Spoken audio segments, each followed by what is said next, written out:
இந்த உலகத்தில் ஒரு மனிதன் 60 ஆண்டுகள் 70 ஆண்டுகள் 80 ஆண்டுகள் வாழ்ந்து மரணித்ததற்கு பிறகு அவனுடைய உடல் மண்ணோடு மண்ணாய் மக்கி போவதற்கு எத்தனை நாட்கள் தேவைப்படுகிறது தெரியுமா? ஒரு மனிதன் மரணித்து விட்டால் 3வது நாளில் அவனுடைய நகம் தனியாக கலண்டு விடுகிறது. 4வது நாளில் அவனுடைய முடியெல்லாம் உதிர்ந்து விடுகிறது. 5வது நாளில் அவனுடைய மூளை உருகி போகிறது. 6வது நாளில் அவனுடைய குடலும் உடலில் இருக்கிற உறுப்புகளும் மண்ணோடு மண்ணாய் மக்கி போகிறது. அதிகபட்சமாக 60 நாளில் அவனுடைய உடலில் இருக்கிற எல்லா சதையும் மண்ணோடு மண்ணாய் மக்கி போய் முழு எலும்புக்கூடாக மாறுகிறான். மரணித்து சில நாட்களில் அடையாளம் தெரியாத அளவுக்கு மக்கி போகிற இந்த மனிதன் தான் இந்த உலக வாழ்க்கையில் நான் தான் என்கின்ற இருமாப்போடு வாழ்கிறான்.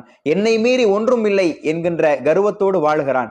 மனிதர்களை இழிவாக பார்க்கிறான். மனிதர்களை ஏளனம் செய்கிறான். காழ்ப்புணர்ச்சியோடு நடக்கிறான். வெறுப்பை மனிதர்களின் மீது உமிழ்கிறான்.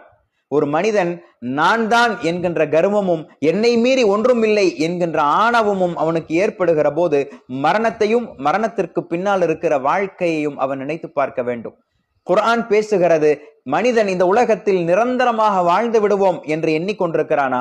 குல்லு மன் அலைஹா ஃபான் வ யப்கா வஜ்ஹு ரப்பிக துல் ஜலாலி வல் இக்ராம். இந்த உலகத்தில் இருக்கக்கூடிய எல்லாம் அழியக்கூடியவைதான், மகத்துவமும் மகோனந்தமும் நிறைந்த ரப்பினுடைய திருமுகத்தை தவிர.